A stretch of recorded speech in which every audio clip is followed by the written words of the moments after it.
आज आता आम्ही भारतीय जनता पार्टीच्या वतीनं सातारा नगरपालिकेचे जे आमचे नगराध्यक्ष जे उमेदवार अमोल मोहिते आणि बाकी सर्व जे नगरसेवक पदाचे उमेदवार जे त्यांचे अर्ज दाखल करतोय।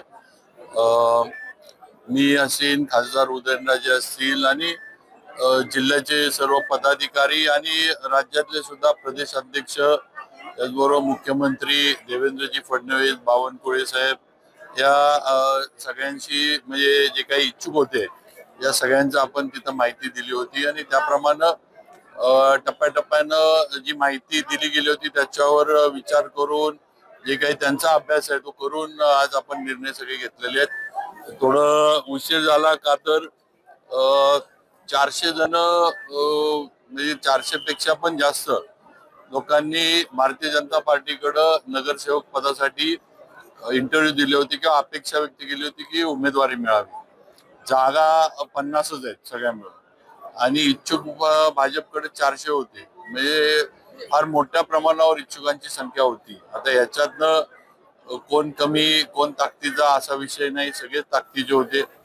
शेवटी 400 जण असले की मग निर्णय करायला वेळ जातो आणि तो थोडा वेळ नक्की लागला। त्याच्यावर आता वेगवेगळे तर्कवितर्क झाले, हा विषय वेगळा आहे। पण आज कसं आहे 50च आपण उमेदवार निवडू शकतो अधिकृत। आपण काय अधिकृत 50 म्हणजे टीम ए टीम बी टीम असलं काय IPL किंवा हे नाहीये, ही निवडणूक आहे आणि त्यात एकदा ठाम निर्णय केला की तो करायचा असतो आणि त्या निर्णयाच्या मागे राहायचं असतं। त्या पद्धतीनं पक्षानं आणि आम्ही सर्वांनी हे निर्णय केलेत आणि मला खात्री आहे की आज राज्यातलं देवेंद्र फडणवीसांच्या नेतृत्वाखालचं जे काम भाजपचं चाललंय, आज शहरामध्ये जी कामं देवेंद्रजींनी आम्हाला दिली, कॉन्क्रीटचे रस्ते असतील, इतर कामं असतील, अशी सर्व मोठमोठी कामं चालली। कास हे असेल, धरणाचा विषय असेल, तुमचं शाहूनगर हद्दवाडीच्या भागातली कामं असतील, असे बरेच जे आहेत। नवीन आता आपण प्रकल्प घेतोय। आज आपण एक क्रिकेटचं वेगळं स्टेडियम सातारमध्ये करण्याचं आपण नियोजन केलेलं आहे। IT पार्कचं पण आता लवकरच नोटिफिकेशन आपलं जे आहे ते पण निघेल। त्याचबरोबर रस्ते पण जे आहेत ते आता बहुतांशी सगळे रस्ते जे आहेत हे कॉन्क्रीट करण्यावर आपण भर दिलेला आहे आणि यासाठी राज्य सरकारचा निधी लागतोय, तो निधी आपल्याला मिळतोय, ती कामं पूर्णत्वाला नक्की जातील। असे अनेक प्रकल्प, हे थोडक्यात मी सांगितले, अनेक प्रकल्प आहेत। अजिंक्य ताऱ्याला मला वाटते 32 कोटीचा अजिंक्यतारा किल्ल्याचा विकासाचा आराखडा टुरिझमच्या दृष्टीनं मंजूर करून शासनाने दिलाय। त्याची आता येणाऱ्या बजेटमध्ये तरतुदी वगैरे होतील।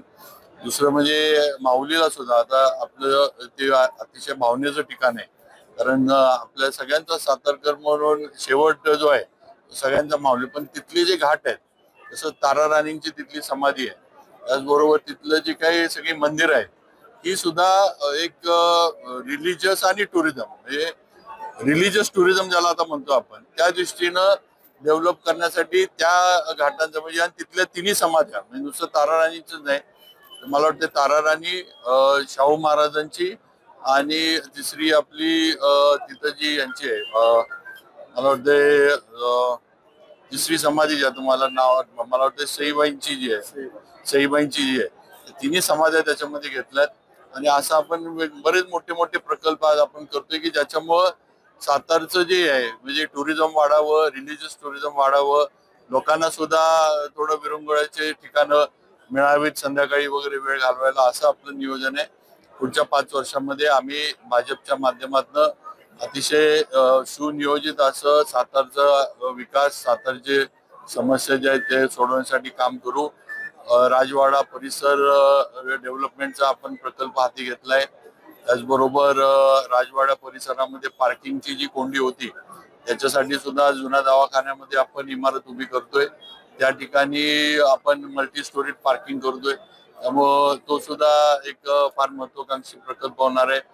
दुसरं म्हणजे आपलं शाहू कला मंदिर जे आहे हे सुद्धा पूर्ण उतरवून नवीन अद्यावत काय म्हणतात नाट्यगृह परत आपण बांधायचा प्रस्ताव शासनाकडे तयार केलाय, तो आपण आचारसंहिता संपली की पाठवतोय। असे अनेक प्रकल्प मोठमोठे आपण तयार केले किंवा जे उद्याच्या याच्यामध्ये बदलता जो सातारा आहे त्याला पूरक ठरणार आहे आणि त्याप्रमाणे आपण हे केले. आता जो हद्दवाढीचा पण जो भाग आलाय तिकडून पण आपण ही वाहतूक कोंडी जी होती आणि आता टुरिझम कास्टमुळे जे वाढतंय आपण आता रिंग रोड तिकडनं प्रस्तावित केलाय. म्हणजे शाहूनगर, विलासपूर, अजिंक्य ताऱ्याच्या इकडनं पायथ्याच्या इथनं वरनं तो रिंग रोड बोगद्याच्या वरनं ब्रिज करायचा आणि पॉवर हाऊसला जोडायचा. थोडक्यात प्रयत्न हाच आहे की ही जी ट्रॅफिक जी बाहेरनं येते ती शहरातनं जाऊ नये. का तर अदालत वाड्याचा रस्ता, समर्थ मंदिर हा परिसर, इथले रस्ते फार अरुंद आहेत. तिथनं एवढं ट्रॅफिक आले की 3-3, 4-4 तास सगळेजण, आपण पण अडकतो, टुरिस्ट पण अडकतात, असं विचित्र अवस्था होती. त्यामुळे हा रिंग रोड आपण काढतोय आणि तो रिंग रोड आपण पलीकडनं मारदरेच्या इकडनं तसंच आपण जुना मेढ्याला जोडणार आहे. असे मोठे ते आपण आता हे काम जे आहे ते आपण हॅम मध्ये पीडब्ल्यूडी कडे प्रस्तावित केलंय आणि त्याची मान्यतेचं शेवटी माझ्याकडे येणार आहे, कारण विभाग माझ्याकडे आहे.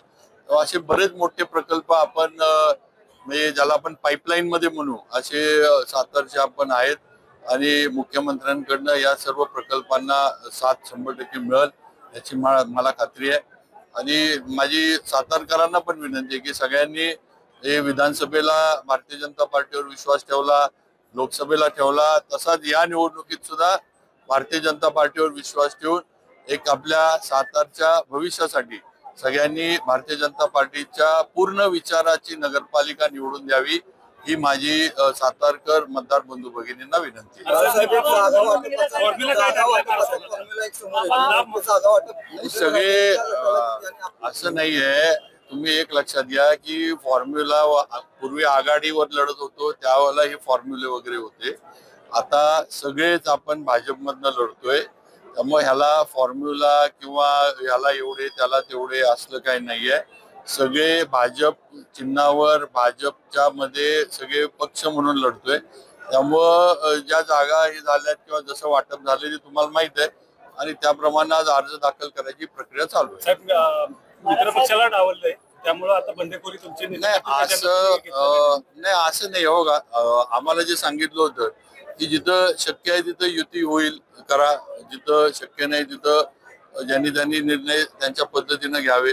आता जिल्ह्यात मला नाही वाटत कुठंच युती आपल्या जिल्ह्यात झाली आहे. म्हणजे नुसतं साताराच नाही, तुम्ही बघा वाईला पण तसंच आहे, महाबळेश्वर पाचगणीला तसंच आहे, मसवड असेल, रेहमतपूर असेल, कराड असेल, तिथं सुद्धा वेगळे वेगळेच लढतात सगळे. तिथं सुद्धा सेना वेगळी लढतीये शिंदे साहेबांची, राष्ट्रवादी वेगळी लढतीये, अतुल बाबांच्या नेतृत्वाखाली भाजप वेगळं, सगळीकडे आहे. त्यामुळे डावललंय नाही. आता कार्यकर्ते सगळ्यांकडे इच्छुक आहेत. सगळ्यांना वाटते की बा आपल्या कार्यकर्त्यांना आपल्या पक्षाच्या यांना न्याय दिला पाहिजे. त्यामुळे ही जिल्ह्यातच एक झाली की बा इथं निवडणुकीच्या पूर्वी युती होणं शक्य नाही. निवडणुकीनंतर काय करायचं असलं तर आपण त्याप्रमाणे चर्चा निवडणुकीनंतर होईल. नाही असं काय नाही बा. मी पहिलं तर मी काय फॉर्म्युला घेऊन आलेलो नाही. एक तर लक्षात घ्या तुम्ही की मी निवडणुकीचा प्रभारी मला केले जिल्ह्याचा, तो माझ्यावर तशी जबाबदारी मोठी आहे. या निवडणुका याच्यामध्ये आडगापणा करणं वगैरे ह्या गोष्टी जर पक्षाने जी जबाबदारी दिली आहे, आता थोडं काही मला कानावर येतं ना, काही लोकांना वाटतंय की बाबा बाबांनी म्हणजे तिथं हे होतं त्यांनी असं जास्त जागा दिल्या अजून घ्यायला पाहिजे होत्या वगैरे वगैरे. आता हे ज्याचे त्याचे विचार आहे. असं काही फॉर्म्युला नव्हता ना, बाबाराजे फॉर्म्युला होता ना वेगळा आणि काय फॉर्म्युला होता.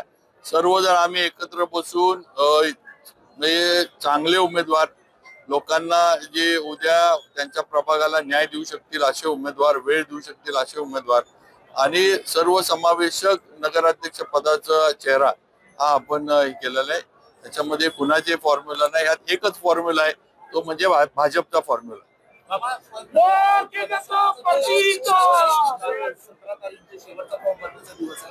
वरिष्ठांपर्यंत हा म्हणजे जे काही उमेदवाराचा निर्णय आहे तो भाजपच्या वरिष्ठांपर्यंत न्यावा लागेल आणि मग तो निर्णय झाला नाही. उदयनराजेंची याला तर सहमती असणार आहे. नाही, सगळ्यांची नावं जी इच्छुक हे होती म्हणजे जे भाजपकडे इच्छुक सगळे हे होते अध्यक्षपदाला, सगळ्यांची नावं आपण कळवली होती, कुठलाचही नाव आपण त्यातनं काढलं नव्हतं. तर त्यात महिला पण इच्छुक होत्या, त्यांची पण नावं आपण पाठवली होती महिलांची, ओपन असल्यामुळं कुणाचं नाव कापलं किंवा काटायचं नव्हतं. शेवटी वर्ण हा निर्णय कुणाला हे द्यायचं झालेला आहे. आणि कसं आहे, आपण प्रयत्न सगळ्यांनी करावा, पण एकदा निर्णय झाल्यावर निर्णय मान्य करून सगळ्यांनी कामाला लागलं पाहिजे, हा विषय महत्वाचा आहे. शेवटी इथं उद्या नगराध्यक्ष झाल्यानंतर नगराध्यक्ष हा भाजपचा होणार आहे. हा पूर्वीसारखं शिवेंद्रराजांच्या आघाडीचा का उदय आघाडीचा विषय नाही, आता भाजपचा नगराध्यक्ष होणार आहे. आपल्याला भाजपचा नगराध्यक्ष करायचंय. त्यामुळं पक्ष हीच भूमिका आणि पक्ष हेच यातलं सगळ्यात महत्वाचं आहे. आणि सगळ्यांनी पक्षाचा निर्णय म्हटल्यावर मान्य करून सगळ्यांनी एकत्र काम केलं पाहिजे आणि करतील सगळे.